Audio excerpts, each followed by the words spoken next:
मुख्यमंत्र्यांनी घ्यावा, मुख्यमंत्री म्हणतात त्यांचा विषय. मला खरं सांगू, सुरेश धस आणि मी अनेक वर्ष एकत्र काम केलेले आहे. सुरेश धसांचं एक स्टेटमेंट आहे तुमच्याच चॅनलवर आलेलं की नैतिकतेची आणि ह्यांची कधी भेटच नाही झाली, आणि ते वारंवार त्यांच्या कृतीमधून दिसतंय.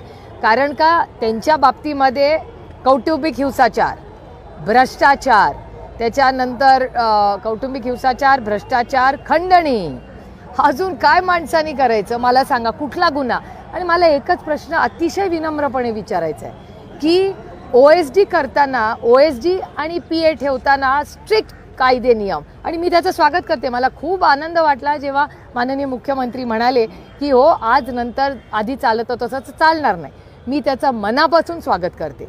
आणि जर त्यांनी तोच नियम कायदा त्यांच्या मंत्रिमंडळाला लावा, असं नाही होऊ शकत ना की OSD आणि PA एक कायदा आणि मंत्र्यांना एक कायदा, असं कसं? मंत्री आम्ही लोकप्रतिनिधी आहोत. आणि मी तुम्हाला खरं सांगू, दोन गोष्टी मला ह्याच्यात खटकतात.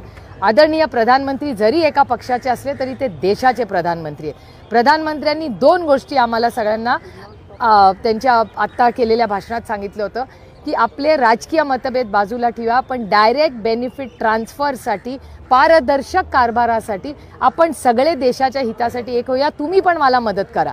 देशाचे प्रधानमंत्री म्हणतायत विरोधी पक्षांना पण की तुम्ही सहकार्य करा. आमची सहकार्याची भूमिका आहे की डायरेक्ट बेनिफिट ट्रान्सफरमध्ये सगळ्या योजना चालाव्या. आणि महाराष्ट्रामध्ये ह्याच हेच जे सरकार आहे त्यांच्या आधीच्या काळात डायरेक्ट बेनिफिट ट्रान्सफर हे कॅन्सल होऊन डायरेक्ट बेनिफिट नाही, मंत्री बेनिफिट ट्रान्सफर झालेलं आहे. हे मी म्हणत नाही आहे, हे सगळे कागदपत्र सुरेश धसांनी, अंजलीताई दमाने यांनी, या सगळ्यांनी जाऊन माननीय मुख्यमंत्री आणि दोन्ही माननीय उपमुख्यमंत्र्यांना दाखवलेले आहेत. हा पहिला मुद्दा प्रधानमंत्र्यांनी दिलेला. आणि प्रधानमंत्री नेहमी म्हणतात आम्ही प्रधान सेवक आहोत, आम्ही तुमच्या सेवेसाठी. किती छान विचार आहे बघा.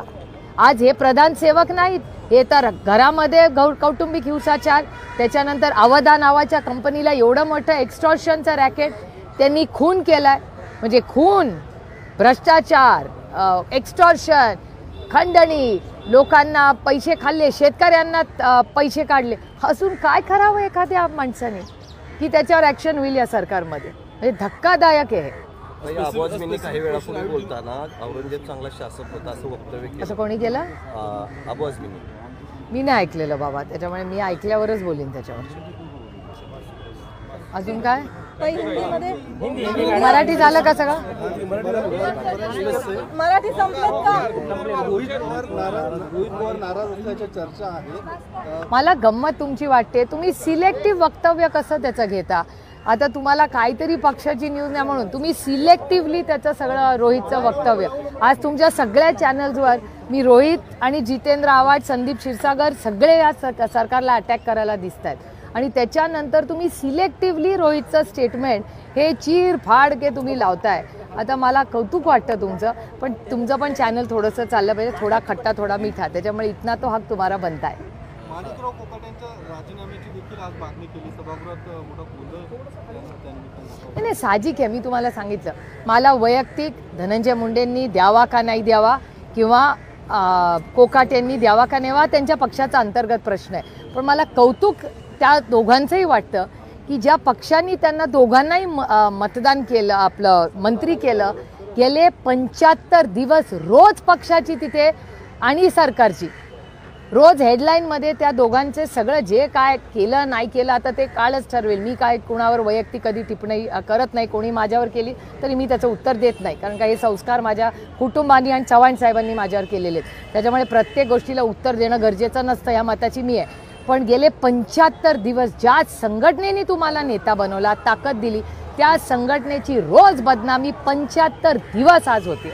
आणि कुठला आरोप राहिलाय मला सांगा ना. आणि कोकाटेंचं तर कोर्टानेच नियम घेतलाय.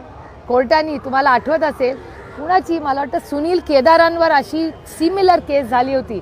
सुनील केदारांचा राजीनामा नव्हता घेतला होता की नाही. अनिल देशमुख, छगन भुजबळ साहेब, तेव्हा त्या काळात संजय राऊत साहेब आणि नवाब मलिक भाई, या चौघांवर IQ बातमीवर ॲक्शन केली होती. IQ.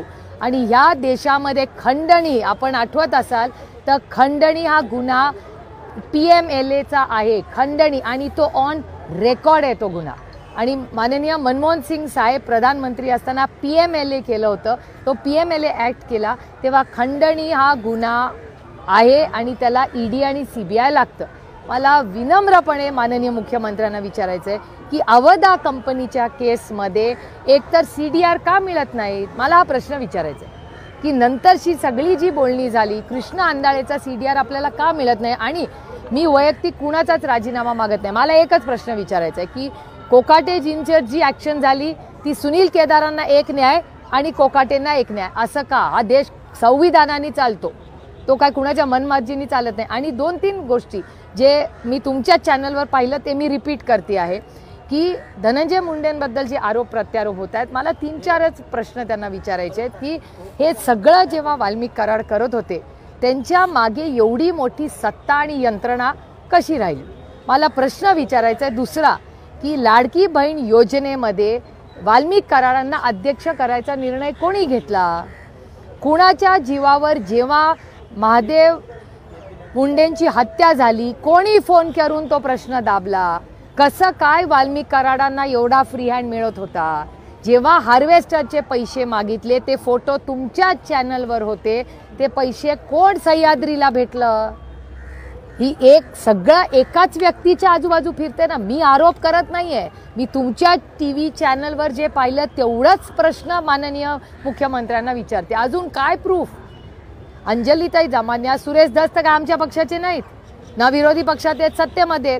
हे सगळे जे पुरावे आहेत ते सुरेश धस, अंजली दमानिया, आमचे बाप्पा सोनावणे, त्याच्यानंतर आपला जितेंद्र आव्हाड, रोहित पवार आणि संदीप क्षीरसागर या सगळ्यांनी मांडलेले पण आहेत. त्या बिचाऱ्या नमिता मुंडाताई पण बोलत होत्या. त्या थकून गेल्या आणि आता बोलणं बंद केलं कारण का काहीच होत नाही आहे. त्यामुळे माननीय मुख्यमंत्र्यांना माझी एवढंच प्रश्न आहे की एवढं सगळं एव्हिडन्स असताना तुम्ही एवढं चांगलं प्रशासन या राज्यात म्हणजे तुम्ही OSD आणि PAच्या बाबतीत पण एवढं मायक्रो मॅनेज करताय. चांगली गोष्ट आहे.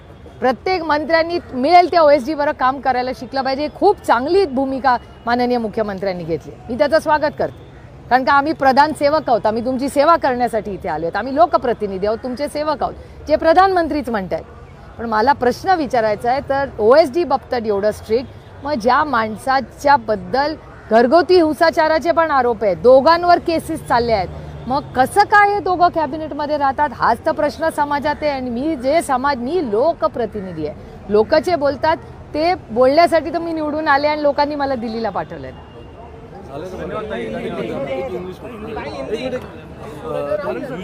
You just check the spot where the incident took place. What is the stand over women's safety?